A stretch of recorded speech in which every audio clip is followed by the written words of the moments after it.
Фраза «5 хвилин дзіцячай цішыні» звычайна мае насцярожваючае значэнне. Але толькі не тут. Юныя роботатэхнікі за гэты час могуць стварыць шэдэўр. На робата-футбаліста у 12-гадовага Барыса пайшло крыху больш за 3 гадзіны. Але хіба гэта не цуд? Для его управления нужна программа Remote EV3. В нем есть и открывание пеналки, и чтобы ездить и вправо, налево, назад, вперед.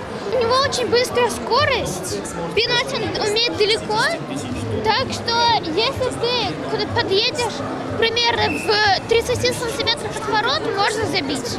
За 8 гадоў абласны турнір па робататэхніцы моцна павялічыў маштабы. На пляцоўцы больш за 500 удзельнікаў з усіх рэгіёнаў Беларусі. Ды і не толькі. Сёлета да турніру далучыліся удзельнікі з Расіі. Для параўнання, першы абласны турнір у 2017 быў у 5 разоў меншы па колькасці. Сёлета, каб размясціць усіх удзельнікаў, спатрэбілася плошча ў 2000 метров. Когда начинался областной турнир по робототехнике, мы понимали уже тогда, что это заказ государства на инженерные кадры. И чтобы привлечь ребят к столь сложное направление, сложную профессию, их нужно увлекать с 6-летнего возраста.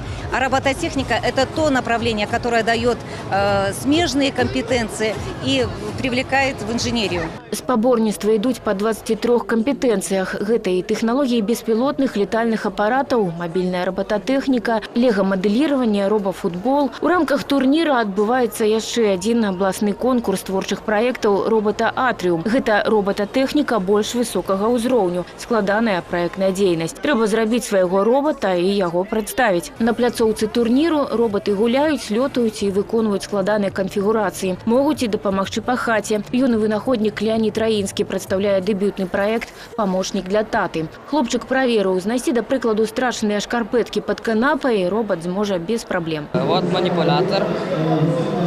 Захватываю. Также наклон.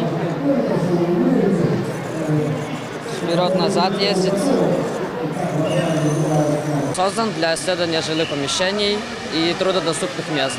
Он оборудован манипулятором с 2 сервоприводами и 2 моторами на 2 колеса. Также он оборудован камерой, которая пишет звук, фонариком и блоком питания.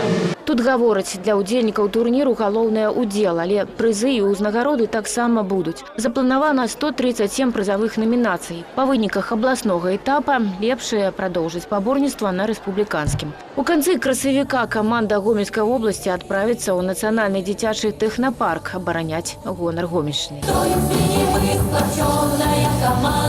Ірына Драбушэўская, Ігор Марышенко, тэлерадыёкампанія «Гомель».